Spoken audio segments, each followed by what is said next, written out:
The drill instructor collapsed during live fire training, and 18 Marines with loaded weapons had no supervision.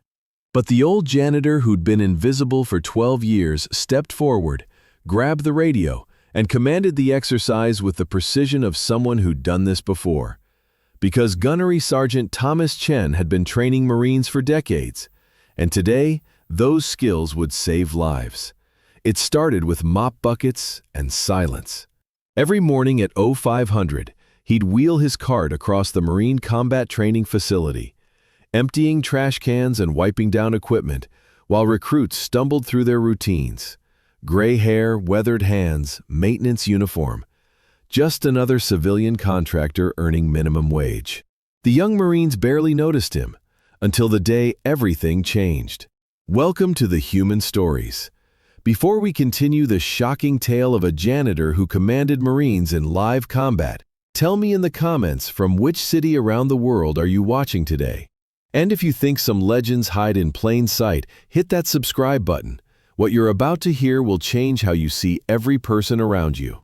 Camp Pendleton's combat training facility hummed with controlled chaos every morning. Young Marines cycled through tactical scenarios, urban warfare simulations, and live fire exercises designed to transform civilians into warriors. The sounds were familiar: boots on concrete, rifle chambers clicking, drill instructors shouting corrections over the rattle of equipment. And somewhere in the background, almost invisible, was the steady squeak of cleaning cartwheels. His name was Thomas Chen, though most people just called him the janitor. 67 years old, about 5'6", with gray hair and hands that showed decades of hard work. He wore the standard maintenance uniform, navy blue coveralls with his first name embroidered above the pocket, safety boots, and a baseball cap that had seen better years. Every morning, same routine. Arrive at 0500, unlock the supply closet, load his cart with cleaning supplies and fresh towels. He moved through the facility like a ghost, emptying trash bins, mopping floors, restocking ammunition storage areas. The Marines training there treated him like part of the equipment, necessary but forgettable. Staff Sergeant Rodriguez had been running combat training scenarios for 8 years, and in all that time, he'd barely exchanged 20 words with Thomas. A nod here, a morning there, nothing more. The old man seemed pleasant enough, but Rodriguez had bigger concerns than small talk with cleaning staff. The recruits in Alpha Company were particularly cocky that month. Fresh from boot camp, full of themselves after surviving the crucible, they strutted through training exercises like they'd already earned their place in Marine history. Most were 19 or 20 years old, pumped full of adrenaline and attitude. "Watch this, old man." One of them, Private Martinez, had called out during a weapons cleaning session. "This is how real Marines handle their rifles." Thomas had looked up from mopping nearby, nodded politely, and continued his work without comment.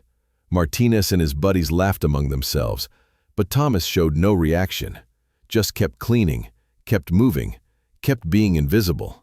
That was Tuesday. By Friday, everything would change. The morning started like any other.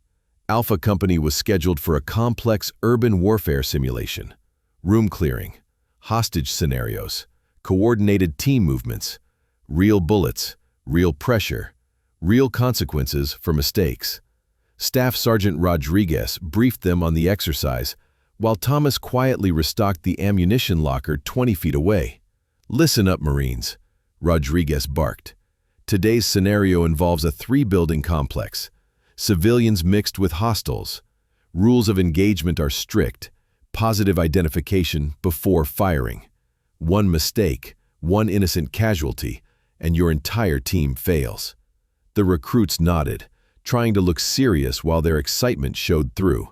Live ammunition exercises were what they'd been training for, the chance to prove they belonged in the Corps. Thomas finished with the ammunition and moved to clean the observation deck windows. From there, he had a clear view of the entire training complex. Concrete buildings designed to simulate urban environments, complete with furniture, mannequins representing civilians, and sophisticated sensors to track every shot fired. The exercise began at 0800. Alpha Company split into 3 teams, each responsible for clearing one building. Rodriguez positioned himself in the observation deck to monitor their progress, while other instructors took positions around the complex to evaluate performance. That's when it happened. Rodriguez was watching Team 2 through his binoculars when he suddenly staggered, grabbed the railing, and collapsed. Heart attack. Massive, sudden, and completely unexpected. One moment he was shouting corrections through his radio, the next he was unconscious on the deck. Panic. The other instructors were spread across the training complex, too far away to respond immediately. The medical team was at least 5 minutes out, and somewhere in those buildings, 18 young Marines were conducting live fire exercises without supervision. That's when Thomas Chen stopped being invisible. He dropped his mop and everything changed. In one fluid motion, he knelt beside Rodriguez, checked pulse and breathing with the precision of a combat medic, then reached for the radio with hands that hadn't forgotten 24 years of command. "All teams, this is observation deck."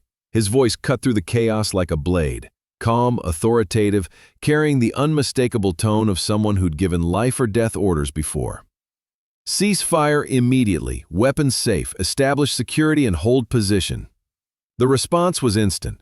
18 Marines with loaded weapons in a complex tactical situation responded to that voice without question, without hesitation.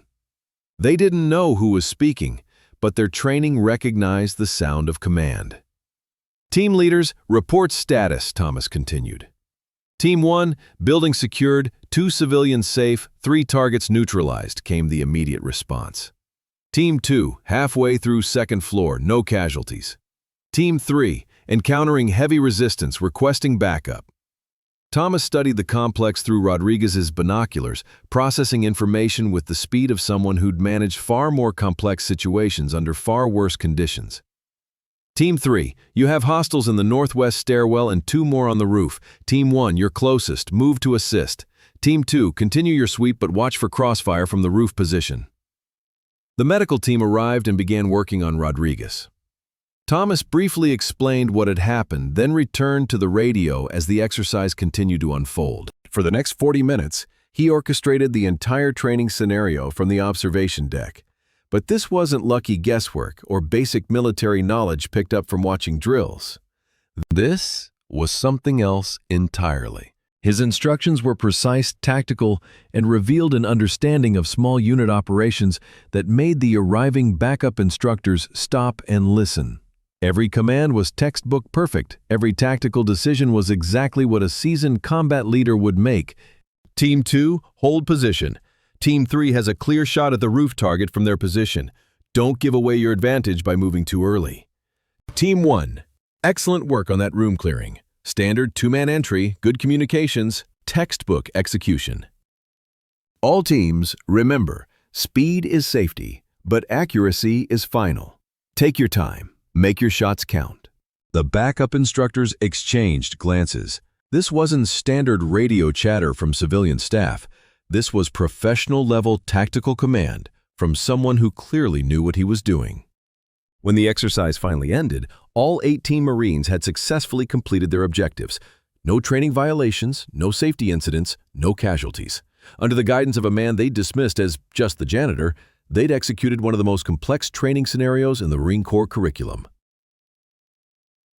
Rodriguez was stable and en route to the hospital when Captain Williams, the company commander, arrived to assess the situation.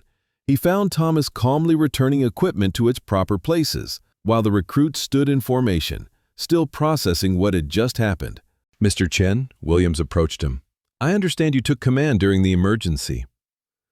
Thomas looked up from coiling radio cables. "Someone had to, sir. The Marines needed supervision." "Where did you learn tactical command procedures?" Thomas paused, considering his answer. "Here and there, Captain." Williams wasn't satisfied with that response. Something about Thomas's performance had been too smooth, too professional. You don't just pick up small unit tactics from watching training exercises. "Mr. Chen, I'm going to ask you directly. What's your background?"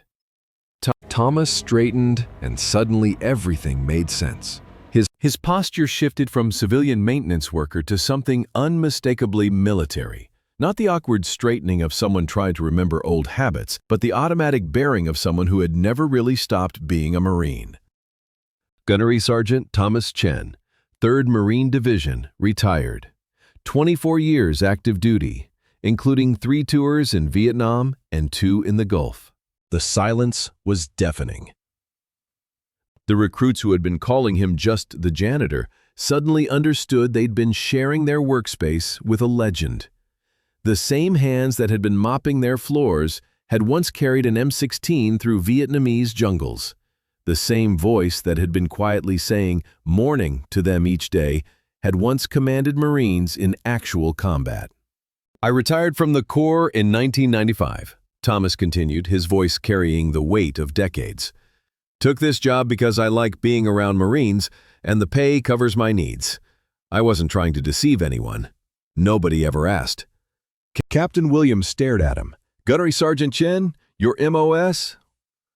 0369, Infantry Unit Leader. Spent most of my time training new Marines in small unit tactics and urban warfare. Williams looked at the training complex, then back at Thomas.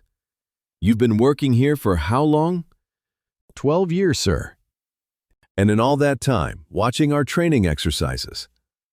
Thomas nodded. I've seen a lot of things that could be improved, but it wasn't my place to speak up.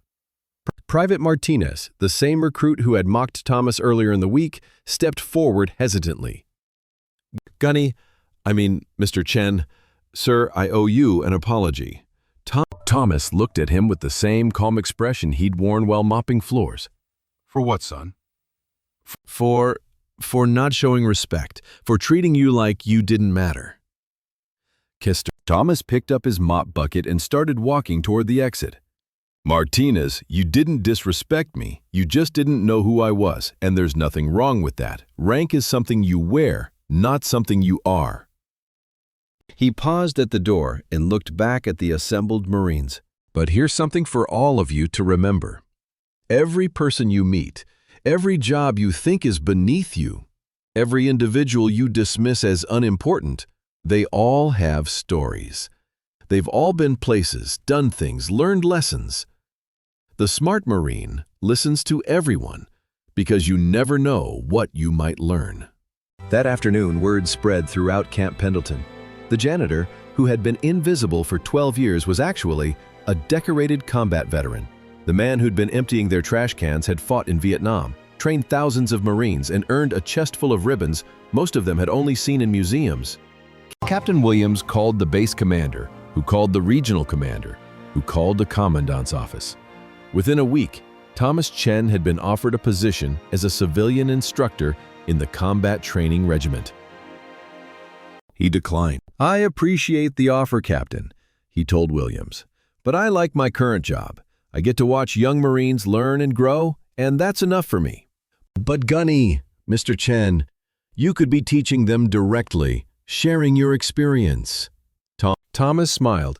I am teaching them, sir, just not in the way you might expect. He continued working as maintenance staff, but something fundamental had changed. The recruits no longer saw him as invisible. They greeted him respectfully, asked questions about his service, and most importantly, they paid attention to his quiet observations. Martinez, he'd say, while mopping near a weapons cleaning station, might want to check that trigger group again. Looks like you missed something. Or Team 3, your entry timing was off by about 2 seconds yesterday. The point man needs to give the breacher more time to set his charge. Never direct instruction. Never stepping on the official instructor's authority. Just quiet observations from someone who'd seen it all before and wanted to help young Marines be better. Rodriguez recovered fully and returned to duty 6 weeks later. The first thing he did was seek out Thomas. Gunny, he said, using the rank he'd learned Thomas had earned. I owe you more than thanks. You saved those Marines from a potentially dangerous situation. Thomas was restocking ammunition lockers, same as always. You would have done the same, Staff Sergeant. How long were you going to keep this quiet? Thomas shrugged. Forever, probably. It wasn't relevant to my job. Rodriguez watched him work for a moment, noting the precision with which he organized equipment, the professional way he handled ammunition, the unconscious military bearing that had somehow become invisible through familiarity. It's relevant now. These Marines need to know that leadership comes in all forms, that experience matters, and that they should never assume they know everything about the people around them. Thomas nodded. Good lessons for young Marines to learn. From that day forward, Thomas Chen became something more than a legend at Camp Pendleton. He became proof of something every Marine needed to understand. Excellence doesn't retire, leadership doesn't fade, and the most dangerous warriors are often the ones who no longer need to prove anything to anyone. Quote Crease, recruits would point him out to their families during graduation ceremonies, their voices filled with awe. See that man with a mop bucket? That's Gunnery Chen. He saved our entire training exercise when our instructor collapsed. Been here 12 years, and nobody knew he was a combat veteran until the day we needed him most. The story spread the way military stories do, from base to base, unit to unit, becoming part of Marine Corps folklore.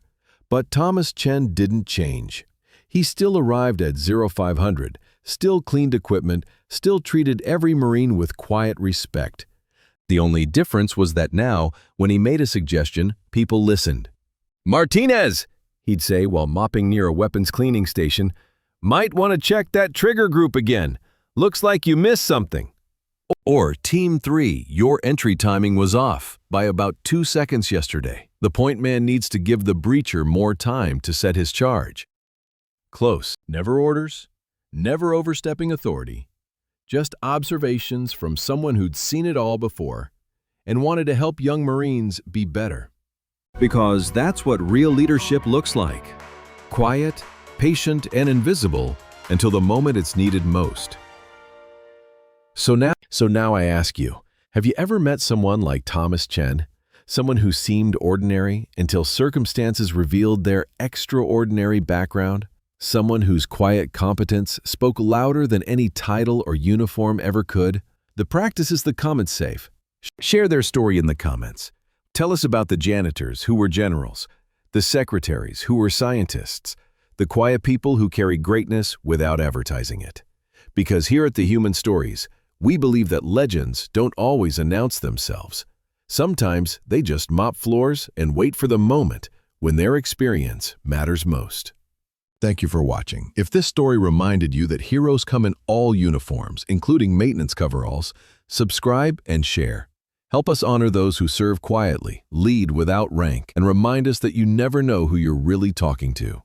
We'll see you in the next story, and until then, remember, the most dangerous person in any room might be the one emptying the trash cans. Show respect to everyone. Listen to everyone. You never know what you might learn.